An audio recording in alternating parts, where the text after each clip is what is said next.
வணக்கம். விமான பயணத்தின் போது செக்கின் பேக்கிலோ அல்லது ஹேண்ட்பேக்கிலோ கொண்டு செல்லக்கூடாத ஒரு பொருளை பற்றி இந்த காணொளியில் காணலாம். காணொளியை முழுவதும் பார்த்துவிட்டு உங்களது கருத்துக்களை கமெண்டில் தெரியப்படுத்துங்கள். விமான பயணத்தின் போது கொண்டு செல்லக்கூடாத அந்த ஒரு பொருள் நமக்கு நன்கு அறிந்த தேங்காய் தான். தேங்காய் என்னும்போது காய்ந்த தேங்காய் எந்த ஒரு பயணியும் அவருடைய செக்கின் பேக்கிலோ அல்லது கேபின் பேக்கிலோ கொண்டு செல்லக்கூடாது. எந்த நிறுவனத்தின் விமானமானாலும் அதேபோல எந்த நாட்டிற்கு பயணம் செய்தாலும் கொப்ரா என்று கூறப்படும் காய்ந்த தேங்காயை கொண்டு செல்ல முடியாது. எதற்காக காய்ந்த தேங்காய் கொண்டு செல்ல முடியாது என்பதற்கான காரணத்தை பார்க்கலாம். காய்ந்த தேங்காயை விமானத்தில் கொண்டு செல்லக்கூடாது என்ற இந்த தடையை விதித்துள்ளது அயாட்டா, அதாவது IATA இன்டர்நேஷனல் ஏர் டிரான்ஸ்போர்ட் அசோசியேஷன் ஆகும். அப்படி அயாட்டாவினால் தடை செய்யப்பட்டுள்ளதால் அதன் கீழ் இயங்கும் அனைத்து விமானங்களுக்கும் இந்த விதி பொருந்தும். எனவே ஒரு விமான நிறுவனம் அனுமதிக்காது மற்றொன்று அனுமதிக்கும் என்பதெல்லாம் இல்லை. அனைத்து நிறுவனங்களும் இந்த விதியை தான் பின்பற்றுகின்றன. காய்ந்த தேங்காயை விமானத்தில் கொண்டு செல்ல தடை விதிக்க முக்கியமான காரணம் காய்ந்த தேங்காய்க்கு தானாக தீப்பற்றக்கூடிய தன்மை உள்ளதுதான். எனவே விமானத்தில் செக்கின் பேக்கிலோ அல்லது ஹேண்ட் பேக்கிலோ கொண்டு செல்லும் போது சரியாக பேக்கிங் செய்யாத பட்சத்தில் அதற்கு காற்றுடன் தொடர்பு ஏற்பட்டால் நெருப்பு பற்ற வாய்ப்புள்ளது என்பதால் தான் அவற்றை விமானத்திற்குள் கொண்டு செல்ல தடை உள்ளது.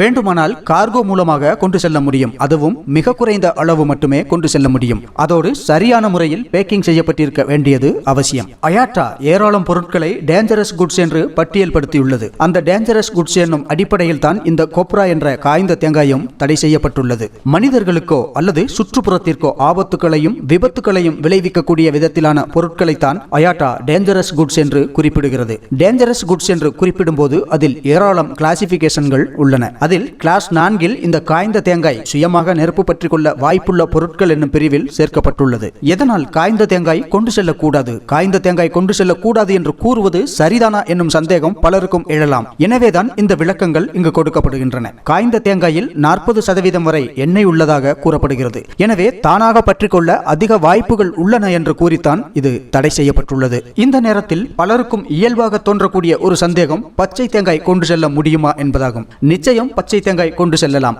ஆனால் உடைத்த தேங்காயாக இருப்பது நல்லது. காரணம், பல நேரங்களில் பாதுகாப்பு சோதனையின் போது அவர்களுக்கு ஏதேனும் சந்தேகம் எழ வாய்ப்புள்ளது. அப்படி சந்தேகம் கொள்ளும் நேரத்தில் தேங்காயை உடைத்து காண்பிக்க சொல்வார்கள் அல்லது தூக்கி போட்டு விடவும் வாய்ப்புகள் உள்ளன. அதுபோன்ற சம்பவங்கள் பல நேரங்களில் நடந்துள்ளதாகவும் கேள்விப்பட்டிருக்கிறோம் என்பதால் உடைந்த தேங்காயாக இருப்பது நல்லது. கோவில்களிலிருந்து பிரசாதமாக கிடைத்த தேங்காய்களை பெரும்பாலும் கொண்டு செல்வது வழக்கம்தான். பிரசாத தேங்காய் உடைத்து தரப்படுவதால் பிரச்சனை ஒன்றுமில்லை. அதுவும் ஹேண்ட்பேக்கில் கொண்டு செல்வது மிகவும் நல்லது. செக்கின் பேக்கில் வைத்து விட்டால் அவர்களுக்கு ஸ்கேனிங்கில் காய்ந்த தேங்காயாக இருக்குமோ என்ற சந்தேகம் எழுந்தால் பின்னர் எடுத்து காண்பிக்க சொல்லவும் வாய்ப்புள்ளது. அதேபோல கோகனட் பேஸ்டாக உள்ள ஏதேனும் உணவுப் பொருட்களாக இருக்கும் பட்சத்தில் கொண்டு செல்லலாம். மொத்தத்தில் தேங்காய் அல்ல கொண்டு செல்லக்கூடாத பொருள் அதன் தீப்பற்றும் தன்மைதான். அந்த தீப்பற்றும் தன்மை காய்ந்த தேங்காயில் உள்ளதால் அதை நிறையவோ குறைவாகவோ கொண்டு செல்வதை தவிர்ப்பது நல்லது. இந்த காணொளி உங்களுக்கு பிடித்திருந்தால் லைக் மற்றும் ஷேர் செய்திடுங்கள். உங்களது கருத்துக்களை கமெண்ட் பாக்ஸில் தெரியப்படுத்துங்கள். மேலும் இது போன்ற காணொளிகளுக்கு இணைந்திருங்கள் HF தமிழோடு.